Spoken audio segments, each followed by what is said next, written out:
Cinema industry వైపు వెళ్ళాలనుకుంటున్నారా? మీకు మేమున్నాం. వెంటనే కాల్ చేయండి. Hi viewers, India's largest digital media network Suman టీవీకి స్వాగతం. ప్రస్తుతం మనతో ఉన్నారు motivational speaker and language trainer Vijaya Bangaru. అమ్మ, ఫ్రెండ్షిప్ అనేదానికి చాలా వాల్యూ ఉంటుంది. అవునండి, నిజంగా. అందుకే అంటారు, అరే బంధాలేంటి బంధువులేంటి అనే సాంగ్ కూడా ఉంది దళపతి. అంటే స్నేహానికి అంత ఇంపార్టెన్స్ ఉంటుందమ్మా, దానికి వాల్యూ ఎక్కువ. బట్ ఇప్పుడు ఈ ఆన్లైన్ స్నేహాలు ఎక్కువ అయిపోయినాయి అనమాట. FBలో, ఇన్స్టాలో ముక్కు మొహం తెలియనులతో అలాగనే చాలా మంది జీవితాలు పోగొట్టుకున్నారు. మర్డర్లు చాలా జరిగాయి. మోసపోవడం అన్ని విధాల సఫర్ అవుతూ ఉన్నారు. అంటే అసలు ఈ ఆన్లైన్ స్నేహాలు అనేది ఫస్ట్ ఆఫ్ ఆల్ కరెక్ట్ కాదు. ఒక ముక్కు మొహం తెలియని వ్యక్తితో మనం స్నేహం చేసి మనల్ని మనం అర్పించుకొని మన జీవితాన్ని బలి తీసుకోవడం కన్నా దీన్ని ఎలా కంట్రోల్ చేయాలి అమ్మా? ఈ ఆన్లైన్ స్నేహాలు మీరు అన్నట్టుగా ఫేస్బుక్ లో, ఇన్స్టాగ్రామ్ లో, తర్వాత ఇంకా వేరే సోషల్ మీడియాలో చాలా ఎక్కువ అయిపోయినాయండి. ఈ అమ్మాయిలు, మరి ముఖ్యంగా అమ్మాయిల గురించి ఎందుకు మాట్లాడతామంటే ఈ సృష్టి అలాంటిదండి. ఏది జరిగినా కూడా అమ్మాయిలకే నష్టం, అబ్బాయిలకు నష్టం లేదు. కాబట్టే అమ్మాయిలే జాగ్రత్తగా ఉండాలని చాలా మంది, మేడం మీరు అమ్మాయిలనే టార్గెట్ చేయడం కాదండి, మీ మంచి కోసము మీరు సేఫ్ గా ఉండాలి, మీరు ఎవరి కామాంధుల చేతులలో, మోసపోయిన చేతులలో, వాళ్ళ చేతులలో పడకూడదని మనము మళ్ళీ చెప్తున్నామండి. అమ్మాయిలు అంటే కక్ష అని కాదు, కానీ ఇన్నిసార్లు మేము 10 మంచి మాటలు చెప్తే కనీసం 2 మాటలున్నా మీరు చెవికెక్కించుకొని బాగుపడతారనే ఆశతోనే తప్ప వేరే ఉద్దేశం కాదండి. అలా అని అందరూ అమ్మాయిలు కూడా అలా లేరండి. చాలా సిన్సియర్ గా, ఒబీడియంట్ గా చదువు మీదనే కాన్సన్ట్రేట్ చేసి వాళ్ళ పని వాళ్ళు చూసుకుంటే అమ్మాయిలు కూడా ఉన్నారు.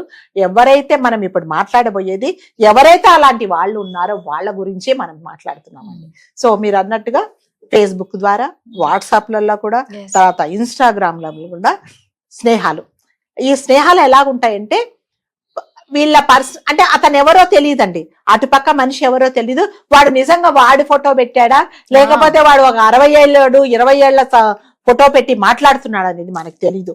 ఈ అమ్మాయిలు గుడ్డిగా వాళ్ళు ఏం చెప్పినా కూడా నమ్మేసి వాళ్ళు ఎక్కడికి రమ్మంటే అక్కడికి వెళ్ళడం అంతవరకు తెచ్చుకుంటున్నారు. సో అసలు అంత నమ్మాల్సిన వరకు ఎందుకు వస్తున్నది అనంటే, బికాస్ ఫస్ట్ దీనికి కారణం ఏంటంటే ఇంట్లో పేరెంట్స్ వీళ్ళతో టైం స్పెండ్ చేయకపోవడమే అనేది చాలా మెయిన్ కారణం అండి. అంటే ఈ పిల్లలకి ఏంటంటే ఈ ఫోన్లు వచ్చాయి, ఆన్లైన్ క్లాసులు వచ్చాయి. ఆన్లైన్ క్లాస్ ఎప్పుడైతే స్టార్ట్ అయిందో ఈ ఆన్లైన్ స్నేహాలు కూడా అలాగే ఎక్కువైపోయినాయండి. సో ఇంట్లో తల్లిదండ్రులను కానీ, అన్నదమ్ములను కానీ, ఫ్రెండ్స్ను కానీ, అంటే చుట్టుపక్కల ఉండే వాళ్ళని నమ్మలేనంతగా ఫేస్బుక్ లో పరిచయం వాళ్ళను నమ్ముతున్నారు. వాళ్ళు ఎలాగంటే నెమ్మదిగా స్నేహం చేసేసి దాని తర్వాత ఈ అమ్మాయి వీక్ పాయింట్స్ అన్ని కనుక్కొని లాస్ట్కి ఎలాగంటే ఈ ప్రపంచంలో నువ్వు తప్ప నన్ను ఎవ్వరూ బాగా చూసుకోలేరు అన్నంత స్టేజ్ వరకు ఈ అమ్మాయిలను తీసుకొస్తున్నారు. ఓకే, అప్పుడు ఏమవుతుందంటే ఎందుకు ఇంతవరకు వస్తున్నారంటే బికాజ్ తల్లిదండ్రులు అనేది ఈ పిల్లల గురించి అస్సలు పట్టించుకోవటం లేదు. ఒక చిన్న ఎగ్జాంపుల్ నేను చెప్తానంటే, ఒక ఫాదర్, ఒక మదర్ ఉంటారు, చాలా రిచ్ ఫ్యామిలీ. అతను ఒక పెద్ద బ్యాంక్ మేనేజర్, తల్లి కూడా మంచిగా పెద్ద ఆఫీస్ లో పనిచేస్తుంటది. వాళ్ళకి ఒక అమ్మాయి. సో ఆ అమ్మాయి ఏంటంటే వీళ్ళ తల్లిదండ్రుల పాత్ర ఎంతవరకు అంటే, ఈమెకి ఏమి కావాలంటే, ఎంత డబ్బులు కావాలంటే ఇవ్వడము, ఏం కావాలంటే అది ప్రొవైడ్ చేయడమే తప్ప ఈ అమ్మాయితో రోజులో 2 నిమిషాలు మాట్లాడడానికి కూడా ఈ తల్లిదండ్రులకు టైం ఉండదు. తండ్రి 6 గంటలకి ఇంటి ఆఫీస్ నుంచి వస్తే రాగానే ఆయన ల్యాప్టాప్ పెట్టుకుని ఆయన మీటింగ్స్ లో ఆయన ఉంటాడు. ఈవిడ తల్లి ఆఫీస్ నుంచి రాగానే ఆమె వంట పనిలో, ఆమె ఫ్రెండ్స్ తో మాట్లాడటంతోనే విధి. సో ఇప్పుడు అల్టిమేట్ గా ఏమవుతుందండి, ఈ కూతురు చాలా ఒంటరిది అయిపోయింది అనమాట. సో ఒకరోజు అడుగుతుంది తండ్రిని, నానా నాకు ఆన్లైన్ లో అదేంటి పాటలు చదువుకోవాలంటే క్లాసెస్ చాలా కష్టం అవుతుంది ఫోన్లో, నాకు అదేంటి ఇంకొంచెం పెద్ద ఫోన్ కొనియమంటే తండ్రి పెద్ద ఫోన్ కొనిస్తాడు, అట్లాగే తల్లి కూడా ఒక ఫోన్. అంటే వీళ్ళు అల్టిమేట్ గా ఏమనుకుంటున్నారంటే కూతురికి ఏది కావాలన్నా మనం ఇస్తే షీ విల్ బి హ్యాపీ అని అనుకుంటున్నారు తప్ప ఆ అమ్మాయి ఏం చేస్తుంది అనేది వీళ్ళు ఆలోచించలేదండి. సరే, కొన్ని రోజులు గడిచిపోయిన తర్వాత ఒక రోజు అడిగింది, ఈ ఆన్లైన్ లో నాకు క్లాసెస్ తీసుకోవడానికి చాలా కష్టంగా ఉంది, నాకు ఒక ల్యాప్టాప్ కొనియండి అని చెప్తుంది. సరే ఫైన్, ల్యాప్టాప్ కొనిస్తారు. తీసుకొని పొద్దున అడుగుతుంది, అతను సాయంకాలం తీసుకొని వస్తారు. ఈ ల్యాప్టాప్ ఎప్పుడైతే వచ్చిందో ఈ అమ్మాయి ఇన్స్టాగ్రామ్ అకౌంట్ ఓపెన్ చేసుకుంటుంది, తర్వాత ఫేస్బుక్ క్రియేట్ చేసుకుంటుంది. ఇంకా ఆన్లైన్ లో ఎలాగంటే తల్లి తండ్రి మాట్లాడటం లేదు అనేది కూడా మర్చిపోయి 24 గంటలు తన రూమ్ లో, ఇప్పుడు తెలుసు కదండి ప్రతి ఒక్కరికి ఒక రూమ్, ఆ రూమ్ లో 24 గంటలు ఫేస్బుక్ లో మాట్లాడటం.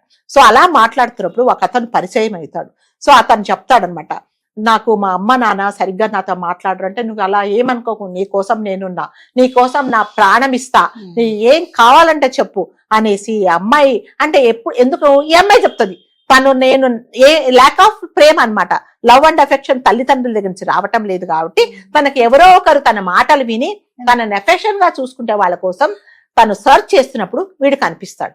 సో నువ్వేం బాధపడకు, నీ కోసం నేనున్నా, అదేంటి చంద్రుడినైనా తీసుకొస్తానని ఫాల్స్ ప్రామిస్లను చేసి ఈ అమ్మాయి ఎలా అవుతుందంటే ఇతను నా కోసం ప్రాణమైనా ఇస్తాడు అనే స్టేజ్ వరకు వస్తుందండి.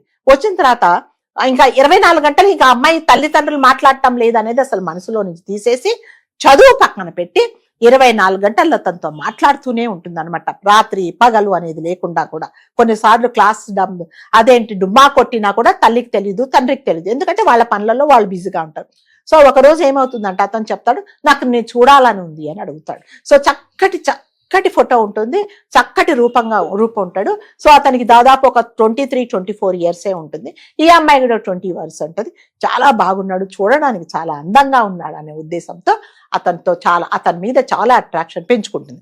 సరే మన ఇద్దరం కలుసుకుందాం ఒక రోజు, కాఫీ తాగుదాము అని అంటే సరే పలానా చోటికి ఒక బస్ స్టాప్కి రామంటారు. సో బస్ స్టాప్కి అమ్మాయి వెళ్ళిపోతుందండి. వెళ్ళిపోయిన తర్వాత అతను అడుగుతాడు, నువ్వు ఎక్కడున్నావు అంటే నేను ఇప్పుడే బయలుదేరుతున్నాను, వస్తున్నాను అని చెప్తుంది అనమాట. Actually she was in bus stop. So already అంటే నువ్వు ఎక్కడున్నావు అంటే నేను కూడా నువ్వు చెప్పిన బస్ స్టాప్ లోనే ఉంటాను. సో ఎదురుగుండా బస్ స్టాప్ లో ఒక పెద్దావిడి, ఒక చిన్న స్కూల్కి వెళ్ళే ఒక అమ్మాయి, ఒక పెద్ద అతను దాదాపు 65-70 ఏళ్ళ అతను, దాదాపు తలంతా బట్టతల అయిన అతను ఒక ఆరెంజ్ షర్టు ఒక డ్రెస్సింగ్ లో ఉంటాడు. నువ్వు ఏ డ్రెస్ లో ఉన్నావు అంటే ఆరెంజ్ షర్ట్ వేసుకున్నాను అంటాడు. అంటే ఈ అమ్మాయి చూస్తుంది అనమాట, అక్కడ ఎదురుగుండా మాట్లాడదు. అంటే ఈ అమ్మాయి అతనికి ఈ అమ్మాయి ఇక్కడ ఉందని తెలియదు. తీరా చూస్తే ఆ 65 సంవత్సరాలలోనే ఇన్ని రోజులు 21 ఇయర్స్ అని ఈ అమ్మాయితో ఫ్రెండ్షిప్ చేస్తాడు. సో ఈ అమ్మాయి చూస్తుంది అనమాట, అదేంటి వీడితో నేను ఇన్ని రోజులు ఫ్రెండ్షిప్ చేశానా, మళ్ళీ కన్ఫర్మేషన్ కోసం అడుగుతుంది. మరి ఎప్పుడు వచ్చావంటే నేను ఇప్పుడు వచ్చాను, పలానా ఆరెంజ్ షర్ట్ వేసుకున్నాను, తర్వాత నేను ఇన్షర్ట్ చేసుకున్నాను, నేను ఇక్కడే ఎదురుగుంటా ఉన్నాను, నువ్వు ఎప్పుడు వస్తున్నావు అని అడుగుతాడు. అంతే, వెంటనే తను రియలైజ్ అవుతుంది, ఓహో ఫ్రెండ్షిప్ ఫేస్బుక్లలో ఇలాంటివి కూడా జరుగుతాయా అనేసి.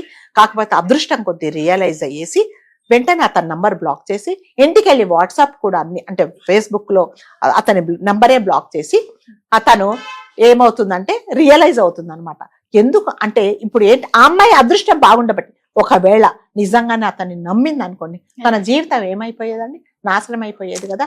సో ఆన్లైన్ స్నేహాలు 90% ఇలాగే ఉంటాయండి. సో మోసాలు అనేవి దాంట్లోనే జరుగుతాయి.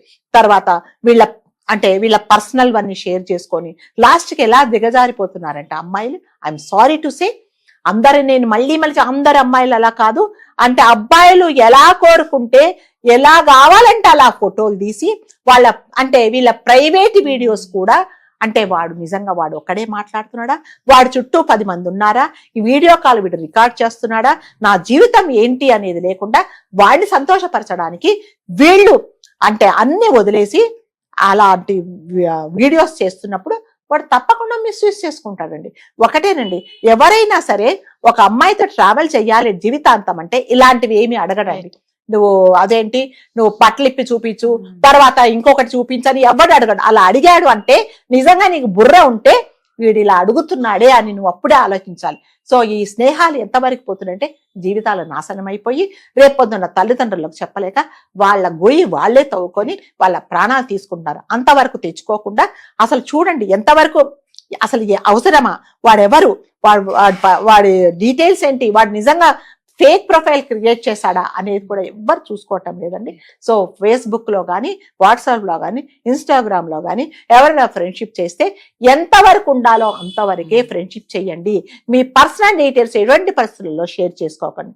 షేర్ చేసుకుంటే జరిగే అనర్థాలు 99.9% ఇవే జరుగుతాయి. 1% ఎక్కడైనా పెళ్లిళ్ళ వరకు వస్తుందేమో, అది వాళ్ళ అదృష్టం. కాబట్టి అమ్మాయిలు మాత్రం చాలా జాగ్రత్తగా ఉండండి. ఏంటంటే తెలిసిన వ్యక్తుల చేతే మోసపోవడాలు ఎక్కువ జరుగుతున్నాయి. అలాంటిది ముక్కు మొహం తెలియని వాళ్ళతో దయచేసి పరిచయాలు పెంచుకొని జీవితాలను నాశనం చేసుకోవద్దండి.